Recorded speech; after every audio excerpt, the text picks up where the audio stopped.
ఇటువంటి వాటిని చెప్పడానికి యూనివర్సిటీస్ లేవు సార్, సరిపోదు సార్ శక్తి. ఇది సంప్రదాయంలో ట్రెడిషన్లో అందాల్సింది, గురుశిష్య పరంపరగా అందాల్సింది. ఇతి శుశ్రుమ పూర్వేషాం, మహర్షులు ఎవరైతే ఉన్నారో వాళ్ళ దగ్గర నుంచి ఇట్లా వింటూ వచ్చాం. ఏది తెలిసిన దానికన్నా వేరైనది, తెలియని దానికన్నా వేరైనది. అన్యదేవ తద్విదితాత్ అథ అవిదితాదధి ఇది శుశ్రుమ పూర్వేషాం ఏనస్తద్ వ్యాచచక్షరే తత్ తత్ జ్ఞానం వ్యాచచక్షరే వ్యాఖ్యాతవంతః విస్పష్టం కథితవంతః ఇత్యభిప్రాయః. చక్కగా చెప్పారు, విస్పష్టం చక్కగా బోధించారు. ఇది శుశ్రుమ పూర్వేషాం, మా పూర్వీకుల దగ్గర నుంచి, ఋషుల దగ్గర నుంచి ఈ విధంగా విన్నాం. ఏమని? ఆ జ్ఞానం ఆత్మ ఏదైతే ఉందో తత్, అది తెలిసిన దానికన్నా అన్యమైనది, తెలియని దానికన్నా అన్యమైనది. విస్పష్టం. ఇప్పుడు మీకు నాకు తెలుసు, మీకు ఇప్పుడు అస్పష్టంగా ఉందని నాకు తెలుసు. దాన్ని విస్పష్టం చేయాల్సిన బాధ్యత ఉంది. అదేంటో తెలుసా? ఇదిగో తెలిసిన దానికన్నా అన్యమైనది. ఏం బాబు, ఇప్పుడు ఏమనుకుంటారంటే జ్ఞానం కదా తెలిసిందంటే దానికన్నా అన్యమైనది ఏంటి? ఎస్, ఏం తెలుసు నీకు?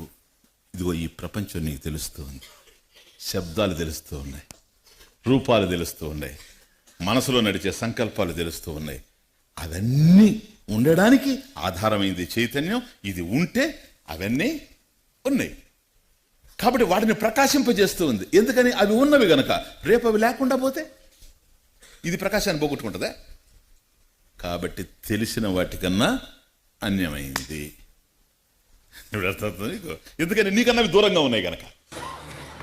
నెక్స్ట్, తెలియని దానికన్నా అన్యమైంది. ఇదేంటి స్వామి? ఆత్మ తెలియడం లేదు కదా, అది తెలియని దానికన్నా అన్యమైంది అంటే తెలియనిది కాదు. ఎందువల్ల తెలుసా? అది నువ్వే సార్. అదేది ఆత్మ త్వం. మనకు ఎందుకని? నాకన్నా ఆత్మ వేరుగా ఉంది అనే అభిప్రాయం ఉంది గనక దాన్ని తెలుసుకోవాలి. నేనే అది. ఇప్పుడు ఏం తెలుసుకుంటావు? కనుక నీకన్నా అది దూరం కాదు. నీకన్నా దూరం కాదు నీకు తెలియంది ఏంటి? నువ్వే అది. నువ్వు అది అయ్యే ఉన్నావు. అలా అయ్యున్నట్టు నీకు తెలియాలి. ఇంతే, ఇంకేం లేదు. Very clear. కాబట్టి జ్ఞానం ఏం చేస్తుందంటే, ఆత్మని జ్ఞానం రావడం వల్ల నేను ఆత్మ అయిపోతాను. నువ్వేం అయిపోవు. నువ్వు అయ్యున్నావు. అయ్యున్నట్టుగా నీకు తెలియదు. జ్ఞానం వచ్చి చేసేది ఏమిటంటే, అంతకుముందు నేను అది కాదు అనేది ఉంది ఒక ఆలోచన మన దగ్గర.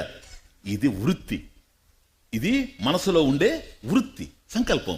ఏమిటా వృత్తి? అజ్ఞాన వృత్తి. Understand the point. ఏ వృత్తి అది? అజ్ఞాన వృత్తి. దేవుడు వేరు, జీవుడు వేరు, ఇవన్నీ అజ్ఞాన వృత్తులే. జ్ఞానం ఒక్కసారి వచ్చిందనుకోండి, జ్ఞాన వృత్తి. ఏమని? అహం బ్రహ్మాస్మి, నేను బ్రహ్మమే అయ్యున్నాను. ఇది గురువు శాస్త్రీయంగా నీకు బోధించినప్పుడు ఇది సుశ్రుమ పూర్వేశం. ఆ జ్ఞానం ఎప్పుడైతే అందుతూ ఉందో ఆ జ్ఞాన వృత్తి చూడండి. అందువల్ల జ్ఞానం ఎప్పుడు బుద్ధిలో నిలవాలి, ఇంకెక్కడ నిలవదు. ఎందుకని? అజ్ఞానం బుద్ధిలోనే ఉంది. చీకటిని పోగొట్టే వెలుగు చీకటి ఉన్న చోటే రావాలి. అజ్ఞానాన్ని పోగొట్టాలంటే అజ్ఞానం బుద్ధిలో ఉంది. బుద్ధిలో అజ్ఞానం ఉంది. ఎట్లా? వృత్తి రూపంలో ఉంది, అజ్ఞాన వృత్తి. ఇప్పుడు జ్ఞాన వృత్తి వస్తుంది గురువు బోధించడంతో. ఈ జ్ఞాన వృత్తి అజ్ఞాన వృత్తిని నివృత్తి చేస్తుంది. ఆత్మ స్వప్రకాశంగా. అర్థమైందే? కాబట్టి ఎప్పుడైతే అన్యదేవ తత్ విదితాత్, తెలిసిన దానికంటే అది వేరైనది, తెలియని దానికంటే అది వేరైనది. ఎందుకని?